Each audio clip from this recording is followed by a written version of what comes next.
Godmorgen og velkommen til første afsnit af Stefans træning. Og det starter i dag, og det er tirsdag i dag. Lige nu er klokken snart 7. Jeg skal møde i skole her 7:08, så jeg skal lige i gang med at spise. Og normalt plejer jeg også at tage et bad, men det skal jeg ikke i dag, for jeg skal ned og træne senere, så jeg venter med at tage et bad til jeg har været ned og træne. Så, men ja, vi skal have noget morgenmad nu.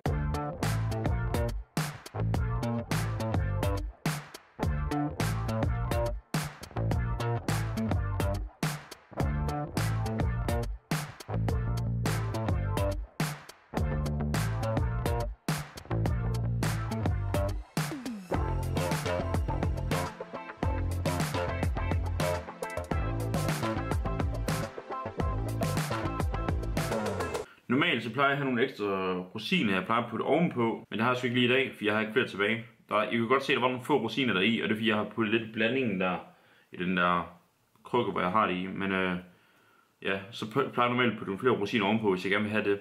Jeg plejer også at spise nogle her omega-3 tabletter, eller hvad man kalder dem. Der står blandt andet her, at det er godt for hjerte og syn. Men der plejer jeg at tage 2 af dem her, for det er faktisk ret fint for din krop. Hvad kalder man det? Det er lidt smørelse til kroppen, for det har den også brug for. Normalt så er det sgu så tørt at spise, så hvis man lige venter lidt, så alt det der mælk, det ligesom kommer ind i det her havregryn her, så det er lidt mere, hvad kan man kalde det, lidt mere smattet, men altså så kan jeg få det ned i hvert fald. Mange af de putter sukker om på sådan noget, det gør jeg ikke. Jeg kan godt spise det sådan her, men jeg skal bare lige vente til det lige har stået lidt, før jeg kan spise det og få det hele ned i maven. Men det er faktisk det, jeg plejer at spise til morgenmad. Og i dag, der skal vi over på skolen. Så derover der køber vi en sandwich i dag. Det plejer jeg at gøre ned i kantinen. Det koster kun 25 kroner. Og så får du sådan en okay sandwich, sådan en normal størrelse. Som er, de er ikke så usunde igen. Der er meget sådan blandet salat i og sådan noget. Så de er faktisk ret gode, de der sandwich der. Men ja, nu vil jeg lige spise det her havregryn her, og så vil jeg tage i skole. Lige inden jeg går ud af døren her, så hvis du har svært ved at holde dig væk fra slik og sådan noget der, så kan du også købe chokolade, men det skal bare være høj procent, fordi så er det fint nok.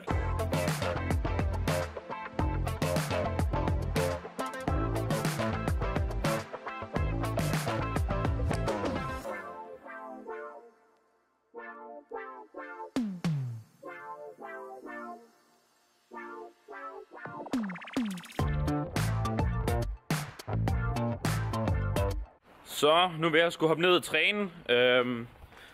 Jeg har ikke lige nået at få noget at spise andet end den sandwich jeg fik i dag over på skolen, men det går nok. Jeg skal bare ned og træne som Dune, og så skal jeg hjem og spise ved ham. Så ja, der går vi ned og træner nu.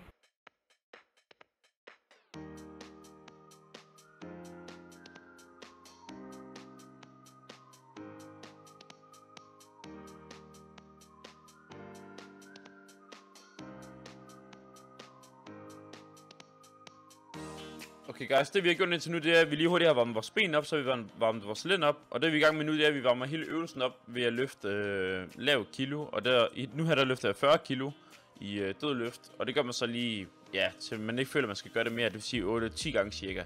Fordi det skal nemlig ikke være for hårdt, det er bare en opvarmning.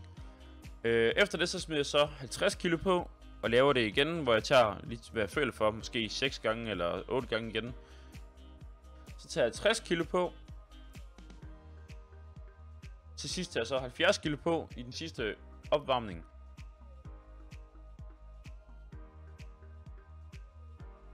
Og efter det så husk at drikke noget vand. Altså bare drikke noget vand ind imellem hver løft cirka. Bare lige drikke en lille tår.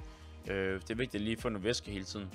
Og inden jeg skal så løfte det jeg så skal løfte, som er de der 80 kilo der, som jeg løfter max. Jeg har løftet 100 førhen, men jeg har dårlig erfaring med at løfte alt for tungt. For man skal nemlig passe på, når man er ny til det her træning her med at løfte alt for meget. Man skal selvfølgelig heller ikke tage for lidt. Men jeg løfter 80 kilo, og så tager jeg det her bælte på, som jeg har købt af Dune, for jeg har købt et nyt et. Så tænker jeg, ved du hvad, jeg køber sgu bare hans bælte. Og det bælte han har, det er sådan lidt, der støtter ens lænd.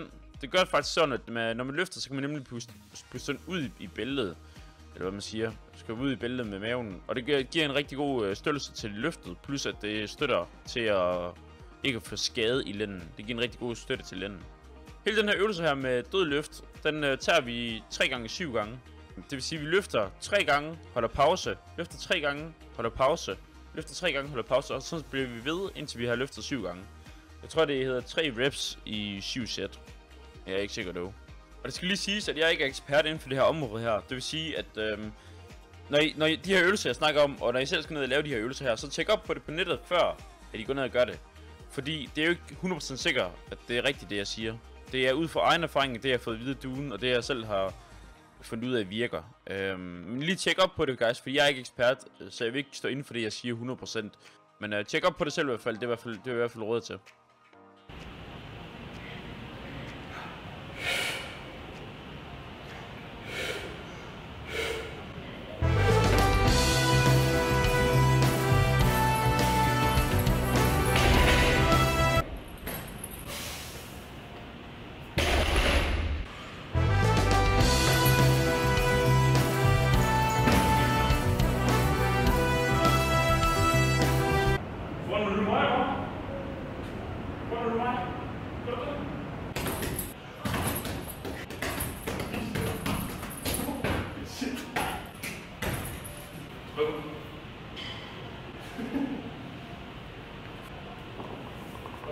Kom op.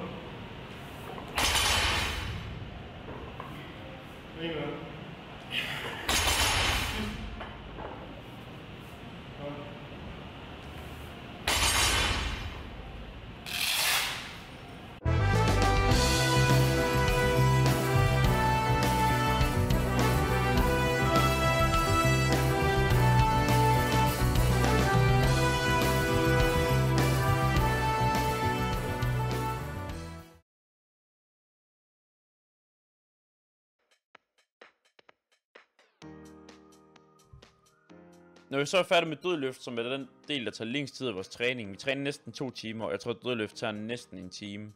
Men når vi så er færdige med det, så kører vi videre til ryggen og biceps. Og den første øvelse her, der kører vi mere bredden af ryggen.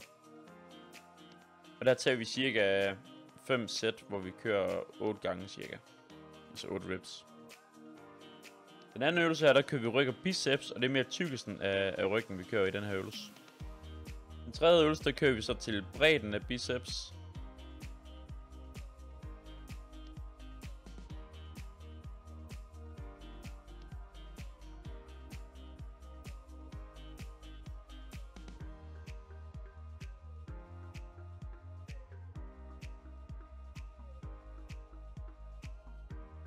Den fjerde øvelse, det er til triceps.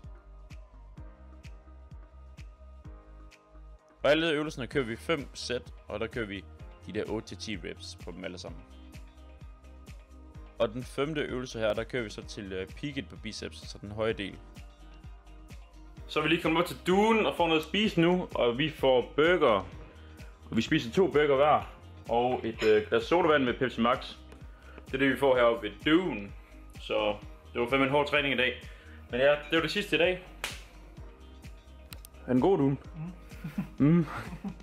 Så ja, jeg ved sgu ikke, om jeg skal have noget at spise, inden jeg går i seng. Det tror jeg ikke, umiddelbart. Jeg tror bare, det er det sidste, jeg får at spise i dag, og så hopper jeg hjem i seng. Jeg er fucking træt i dag, efter en lang dag med psykologi og alt muligt lort. Men ja, det var alt herfra, guys. Første afsnit med Stefans træning. Jeg håber, den var god. Om I gerne, så skriv lige ned i kommentarfeltet, hvis der er noget specielt noget, I gerne vil se. Og om I synes, afsnittet var godt, det vil jeg gerne lige vide. Fordi så kan jeg forbedre det til næste gang og alt det der, ikke? Så vi ses, guys. Ha' det godt. Husk at smide like, og ellers så ses bare i næste video. Hej!